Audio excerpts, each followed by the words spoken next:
আমাদের বর্তমান সময়ে আমরা দেখি যে হচ্ছে আমাদের স্টুডেন্ট যারা রয়েছে এদের মধ্যে হচ্ছে co curriculum activities to some extent কমে গিয়েছে আগের তুলনায়। কিন্তু এমন যদি হয় বা আমি যদি আপনার কাছে জিজ্ঞাসা করি কো কারিকুলাম অ্যাক্টিভিটিস অথবা যারা হচ্ছে বিতার্কিক হিসেবে আছেন একটা স্টুডেন্টের লাইফে কো কারিকুলাম অ্যাক্টিভিটিস আসলে কতটা ইম্পর্টেন্ট বলে আপনার মনে হয় rather than syllabus wise study?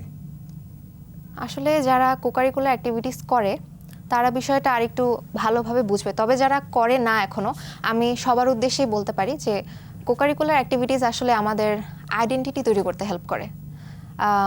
যখন আমরা কোকারিকুলার অ্যাক্টিভিটিস করি এখানে হাজার সেক্টর আছে, প্রত্যেকটা সেক্টরে যাওয়ার ক্ষেত্রে আমাদের প্রথম অবলম্বন হচ্ছে আমাদের আগ্রহ, কোন বিষয়ে আমরা আগ্রহী, সেখানে যাওয়ার পরে আমাদের দক্ষতা বাড়া, আমাদের আত্মবিশ্বাস বাড়া এবং আমাদের নিজেদের পার্সোনালিটি গ্রো করে। ইভেন আমাদের কোকারিকুলার অ্যাক্টিভিটির সাথে আমরা কিভাবে নিজেদেরকে গ্রো করছি, ফর্ম করছি, এই ব্যাপারটার সাথে সম্পর্কিত। তো কোকারিকুলার অ্যাক্টিভিটিস আসলে আমাদের শিক্ষা কার্যক্রমের সাথে একদম ওতপ্রোতভাবে সম্পর্কিত বলা যায়। আমাদের কনফিডেন্স বুস্ট করে, হ্যাঁ অবশ্যই নিজেকে ফাইন্ড আউট করতে সাহায্য করে। হ্যাঁ, ওই যে আমরা তথাকথিত সৃজনশীল গ আর ঘ প্রশ্নের শেষে লিখতাম গুরুত্ব অপরিসীম, আসলে বাস্তব প্রেক্ষাপটেও এই কোকারিকুলার অ্যাক্টিভিটিজের গুরুত্ব আসলে অপরিসীম সব ক্ষেত্রে। ডেফিনেটলি একটা স্টুডেন্টকে আসলে হচ্ছে যে জিনিসটা হয় যে স্টুডেন্টদের মধ্যে হচ্ছে কিছু কিছু ক্ষেত্রে গিয়ে নিজের উপর সংশয় থাকে, কারণ যে বয়সটা হচ্ছে ওরা পার হচ্ছে সেই ক্ষেত্রে কিন্তু দাঁড়িয়ে আসলে নিজেদের মধ্যে অনেক ধরনের চেঞ্জেস আসে, অনেক ধরনের প্রশ্ন জাগে, সেলফ কনফিডেন্স এন্ড এভরিথিং। ওই জায়গায় দাঁড়িয়ে অবশ্যই co-curricular activities can help them to build their career and self confidence. সবকিছুতেই হ্যাঁ।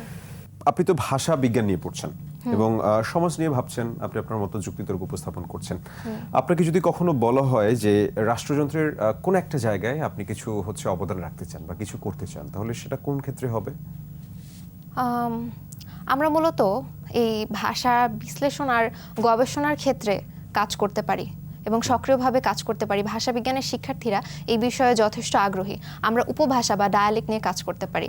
যেমন আমাদের যারা চট্টগ্রামের ভাষা আছে ওই ব্যাপারটা নিয়ে তো আসলে আমাদের মধ্যে খুব মজার ছলে বেশ তর্কাতর্কি চলে। চট্টগ্রাম, বরিশাল, নোয়াখালী, তো এই হ্যাঁ তো এই উপভাষাগুলোর আসলে এটার গ্রামার কিরকম, এটা আমাদের ফোনোলজিক্যাল স্টাইল কিরকম, এই ব্যাপারগুলো নিয়ে কাজ করা যেতে পারে। এবং সেটার পাশাপাশি আমাদের দেশে ক্ষুদ্র নৃগোষ্ঠীদেরও বেশ কিছু ভাষা আছে এবং সেগুলো সংরক্ষণ করা খুবই জরুরি। এবং ভাষা বিজ্ঞানের একটা ব্যাপার হচ্ছে যে এই ভাষা বিজ্ঞান শব্দ কিংবা ধরন বিবেচনা করে বা বিশ্লেষণ করে। এক্ষেত্রে যদি বলি যে আপনি যখন এই ভাষা নিয়ে কাজ করছেন, I know what is the answer, but হচ্ছে দর্শকদের বোঝার সুবিধার্থে আমি আপনার কাছে জানতে চাই, এই ভাষা নিয়ে কাজ করলে, ডায়ালেক্ট নিয়ে কাজ করলে আসলে দেশের এটা মানে হচ্ছে কোন দিকে ইম্প্যাক্ট ফেলবে বা দেশের উপকারটা কি হবে?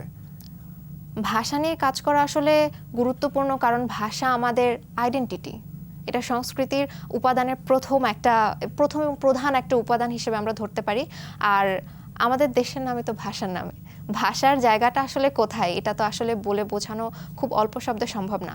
আর তার থেকেও বড় কথা, ইন্টারন্যাশনাল প্ল্যাটফর্মে কম্পিউটেশনাল লিঙ্গুইস্টিক্স যদি বলি অথবা এআই টেকনোলজি, সব ক্ষেত্রে বিশ্বের সব থেকে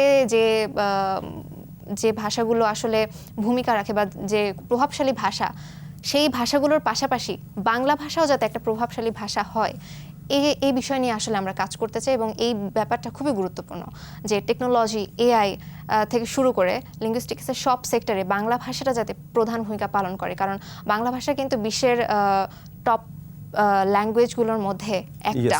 এক্স্যাক্টলি।